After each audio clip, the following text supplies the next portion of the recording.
नमस्कार, नवभारत टाइम्स के special show lunch का पंच में आपका स्वागत है। आपके साथ मैं हूं विनीत त्रिपाठी। जिस बात का डर था अब वही हुआ। बंगाल में एसआईआर को लेकर सीएम ममता बनर्जी शुरू से ही इसका विरोध कर रहे हैं। अब वो खुलकर सामने आ गई।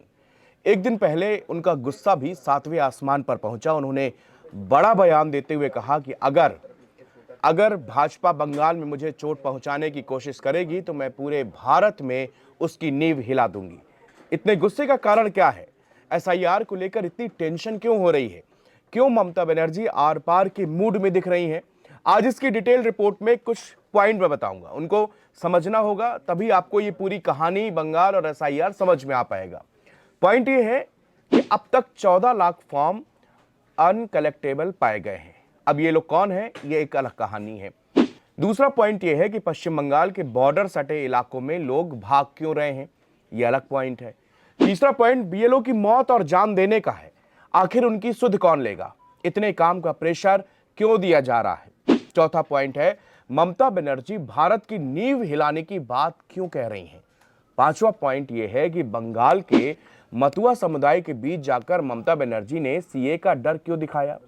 ये हिंदू शरणार्थियों का समुदाय है जो कभी पाकिस्तान से भागकर अपनी जान बचाकर बंगाल आ गया था। सिलसिलेवार तरीके से सभी पॉइंट्स पर बात करते हैं। अगले साल बंगाल में चुनाव होने वाले हैं। एसआईआर प्रक्रिया में जिन बीएलओ की तबीयत बिगड़ी, जिनकी जान गई या कथित तौर पर जिन्होंने अपनी जान दी, उसको लेकर चिंता जायज है। बीएलओ के ऊपर काम का प्रेशर अचानक बढ़ा है। उनकी सुध कोई नहीं ले रहा। वो हर दिन 15, 16, 17 घंटे काम करने के लिए मजबूर है। मगर ये लड़ाई राजनीतिक रंग ले चुकी है। ममता बनर्जी एसआईआर को लेकर कई तरह के डर दिखा रही हैं। बंगाल एसआईआर से वो अपनी राजनीतिक पिच तैयार करने में जुटी हुई हैं। बंगाल हमेशा से ही सियासी केंद्र में रहा है। बीजेपी यहां पर अपनी जड़ें पसारने की कोशिश कर रही है। बीजेपी आरोप लगाती रही कि बंगाल में ममता घुसपैठियों के कारण चुनाव जीतती आई हैं। इन्हीं घुसपैठियों को बाहर करना है। पश्चिम बंगाल में एसआईआर प्रक्रिया के दौरान करीब 14 लाख फॉर्म अनकलेक्टेबल पाए गए हैं, जिन्हें चुनाव आयोग ने गैर हाजिर, डुप्लीकेट या मृत वोटर बताया है। राज्य में 80,600 से अधिक बीएलओ तैनात हैं और अब तक 3 की मौत हो चुकी है। बंगाल में चल रहे वोटर लिस्ट रिवीजन के एसआईआर काम में भी ममता बनर्जी खासी नाराज हैं। वो चुनाव आयोग का अभी तक 2 पत्र लिख चुकी हैं। सीएम ममता बनर्जी ने मुख्य निर्वाचन आयुक्त ज्ञानेश कुमार को लिखे पत्र में कहा कि मैं आपको 2 परेशान करने वाली लेकिन जरूरी घटनाओं के बारे में लिखने के लिए मजबूर हूं, जो मेरे ध्यान में आई है और जिनके बारे में मेरे हिसाब से आपको तुरंत दखल भी देना चाहिए। हाल ही में यह बात सामने आई कि सीआईओ पश्चिम बंगाल ने डिस्ट्रिक्ट इलेक्शन ऑफिसर यानी कि डीईओ को एसआईआर से जुड़े या दूसरे सिलेक्शन से जुड़े डेटा के काम के लिए कॉन्ट्रैक्ट पर डेटा एंट्री ऑपरेटर्स और बंगला सहायता केंद्र यानी कि बीएसके के स्टाफ को काम पर न रखने का निर्देश दिया है। साथ ही सीईओ के ऑफिस ने 1 साल के लिए 1000 डेटा एंट्री ऑपरेटर और 50 सॉफ्टवेयर डेवलपर्स को काम करने के लिए एक रिक्वेस्ट फॉर प्रपोजल भी तैयार किया गया है, जो कि गंभीर चिंता का विषय है। उन्होंने कहा कि जब डिस्ट्रिक्ट ऑफिसों में पहले से ही काम करने वाले काफी काबिल प्रोफेशनल्स हैं, तो फिर सीईओ को उसी काम को पूरे 1 साल के लिए किसी बाहरी एजेंसी आउटसोर्स करने की क्या आवश्यकता है। ट्रेडिशनली फील्ड हमेशा ऑफिस जरूरतों के हिसाब से अपने कॉन्ट्रैक्ट और डेटा एंट्री वाले लोगों पर काम पर रखते हैं। ममता बनर्जी ने लिखा कि मेरे ध्यान में यह भी लाया गया है कि election commission private residential complex के अंदर पोलिंग स्टेशन बनाने पर भी विचार कर रहा है और डीईओ ने रिकमेंडेशन देने के लिए भी कहा है। यह प्रपोजल बहुत मुश्किल है। पोलिंग स्टेशन हमेशा सरकारी या सेमी गवर्नमेंट जगहों पर ही रहे हैं और रहने भी चाहिए।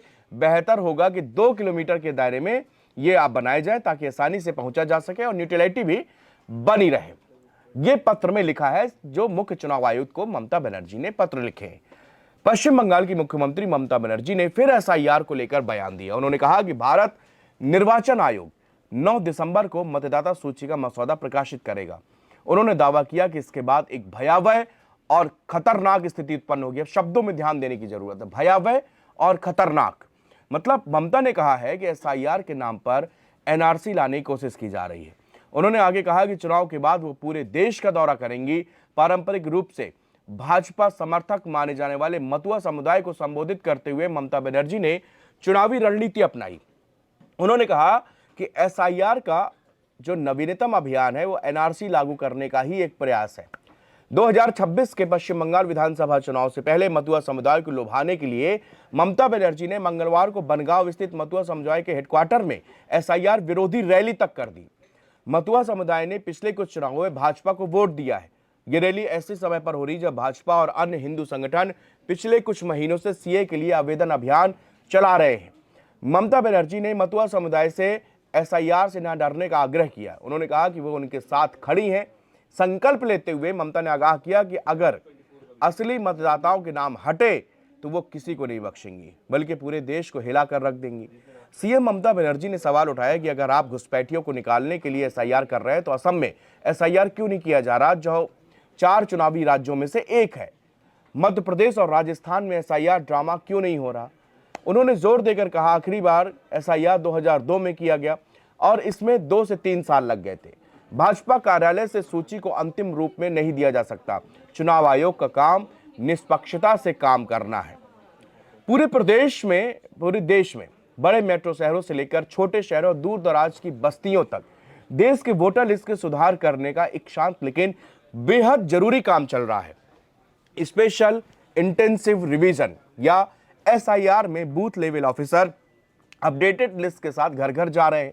दुनिया के सबसे बड़े इलेक्टोरल डेटाबेस में से एक पर काम करते हुए कंफर्मेशन और करेक्शन मांग रहे हैं, जो कि रूटीन वेरिफिकेशन के तौर पर शुरू हुआ था। उसने अचानक पूरे देश का ध्यान अपनी तरफ खींचा है। इसमें बहस छिड़ गई। इस बात को लेकर भी नई जिज्ञासा पैदा हुई कि भारत का सबसे बुनियादी डेमोक्रेटिक डॉक्यूमेंट्स कैसे सही रखा जाता है।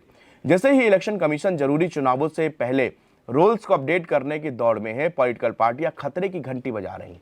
उनका तर्क है कि एसआईआर सिर्फ डुप्लीकेशन हटाने के बजाय कुछ वोटर ग्रुप्स पर अधिक असर डालकर चुनावी समीकरण बदल सकता है।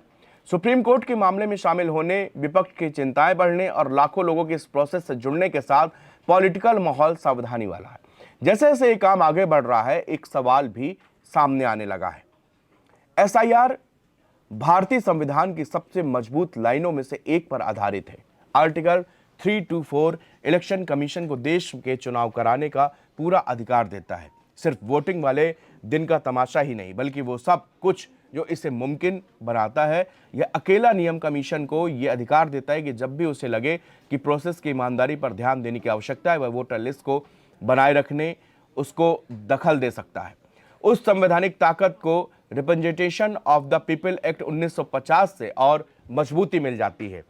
यह एक्ट सिर्फ इलेक्टोरल रोल में बदलाव की अनुमति ही नहीं देता, बल्कि कमीशन को आम सालाना अपडेट से आगे जाने की भी साफ साफ इजाजत देता है। जब हालात की जरूरत हो तो यह कानून और गहरी अधिक पूरी जांच का रास्ता खोलता है और इलेक्टर्स को रजिस्ट्रेशन के नियम इसके लिए तरीके बताते हैं। दूसरे शब्दों में एसआईआर कोई कामचलाऊ व्यवस्था नहीं, बल्कि एक कानूनी तौर पर आधारित टूल है जिसे उन पलों के लिए डिजाइन किया गया है जब रोल्स को रेगुलर मेंटेनेंस काफी वक्त से नहीं होता। अधिकतर सालों में एक नए एलिजिबल लोगों और बेसिक अपडेट पर फोकस करते हुए समरी रिवीजन किया जाता है, लेकिन एसआईआर अलग है। इसमें घर घर जाकर पूरी गिनती, डॉक्यूमेंट वेरिफिकेशन, बड़े पैमाने पर डेटा को ऑडिट करना इसमें शामिल है। भारत का पहला अभियान स्वतंत्रता के बाद शुरुआती सालों में 1950 और 51 के जनप्रतिनिधित्व कानून अधिनियम के तहत हुआ। शुरुआती गहन संशोधनों ने बुनियादी मतदाता सूची का निर्माण किया, लेकिन जैसे जैसे आबादी बढ़ी, लोगों की गतिशीलता बढ़ी और संशोधन इसमें आदर्श बन गए। एसआईआर और स्पेशल रिवीजन यानी कि स्पेशल इंटेंसिव रिवीजन और स्पेशल रिवीजन से कैसे डिफरेंट है। समरी रिवीजन में नए एलिजिबल लोगों और रूटीन करेक्शंस पर फोकस होता है, जबकि एसआईआर इससे कहीं अधिक गहराई तक जाता है। इसमें पूरे राज्य में घर घर जाकर वेरिफिकेशन, एंट्री की डिटेल में जांच, बड़े पैमाने पर डेटा ऑडिट ये शामिल होता है। उदाहरण के लिए समरी रिवीजन के तहत जिस वोटर ने घर बदला है उसे अपना पता अपडेट करने के लिए एक फॉर्म भरना होगा, लेकिन एसआईआर के तहत बूथ लेवल ऑफिसर उस पते पर जाता है और कंफर्म करता है कि वोटर क्या अभी भी वहां पर रहता है या नहीं रहता। यह चेक होता है कि कोई क्या एलिजिबल हुआ या नहीं हुआ। साथ ही वोटर के बदलाव शुरू करने का इंतजार करने के बजाय फिजिकल वेरिफिकेशन के आधार पर यह पूरा रोल अपडेट किया जाता है। यह तो रही एक संवैधानिक प्रक्रिया जिसकी हम लोग चर्चा कर रहे हैं, लेकिन बिहार में जब इलेक्शन की शुरुआत हो गई और उसके बाद ये रिवीजन की बात एसआईआर के सामने आने लगी तो हर कोई बस यही सवाल पूछा था कि भाई इसकी टाइमिंग क्यों ऐसी रखी गई है। जब सितंबर अक्टूबर में इलेक्शन है तो आप जुलाई, जून, जुलाई, अगस्त में क्यों एसआईआर कर रहे हैं।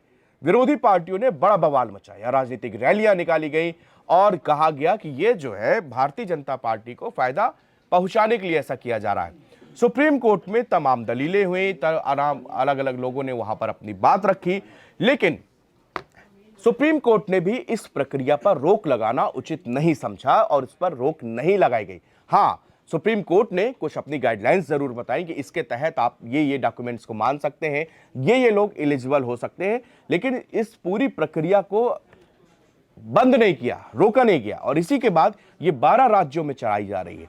लेकिन सबसे ज्यादा जो आफत सुनाई दे रही है वो बंगाल के अंदर से आ रही है। बंगाल में पहले तो लोग बॉर्डर छोड़कर भागने लगे, रातों रात मकान खाली होने लगे, बीएसएफ ने कई लोगों को, ट्रुप्स को पकड़ा वहां पर। उसके बाद में ये बात सामने आने लगी कि अब ममता बनर्जी ने खुलेआम जो है वहां पर ऐलान कर दिया कि जब दिसंबर के महीने में जब फाइनल सीट आएगी, फाइनल लिस्ट जारी की जाएगी, उसके बाद यहां की स्थिति भयावह हो जाएगी, खतरनाक हो जाएगी। अब यह समझ में नहीं आता कि ये भयावह और खतरनाक शब्द का मतलब क्या है। ये क्या किसी प्रदेश की कानून व्यवस्था से जुड़ा है? ये भयावह शब्द क्या किस बीजेपी के लिए बोला गया? खतरनाक शब्द मतलब ऐसा क्या होने जा रहा है जो इतना गुस्सा इस मुद्दे के ऊपर भड़का है? फिलहाल ये सारे पॉइंट थे जिस पर हमने आपको अपने खास शो लंच के पंच में इस सारे मुद्दों को डिस्कस किया और ये बताने की कोशिश की कि आखिर ये जो एक एसआईआर संवैधानिक प्रक्रिया है, ये एक कैसे राजनीतिक विवाद का कारण बनती जा रही है। शुक्रिया।